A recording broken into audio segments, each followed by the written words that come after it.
బాబుని పని రాక్షసుడు అంటారు. ఎందుకంటే 24 గంటలు పనిలోనే ఉంటారు. ఆయన రాజకీయం కూడా అట్లాగే 24 గంటలు చేస్తూనే ఉంటారు.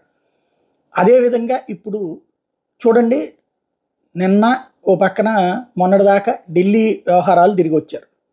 అక్కడ పార్టీకి బెర్తులేంటి ఇవన్నీ మాట్లాడుకొచ్చారు. అదంతా అయిపోయింది. అటు తన ఇక్కడేమో రావడం, వీళ్ళతో కూర్చుని మంత్రివర్గ కూర్పు చేశారు. అదంతా అయిపోయింది. వర్క్ చూడండి, ఆయన వర్కింగ్ స్టైల్ ఎట్లా ఉంటుందో. నిన్న ఫుల్ హార్డ్ వర్క్. ఏది అటు అక్కడి నుంచి రావడం, వచ్చిన తర్వాత అర్ధరాత్రి పూట 1:02 అయింది. ఏది అతిథులకి అమిత్ షా వీళ్ళందరికీ విందు ఇవ్వటం, ఇట్లాంటివన్నీ జరిగింది. నడ్డా వీళ్ళందరికీ ఉదయాన్నే మళ్ళీ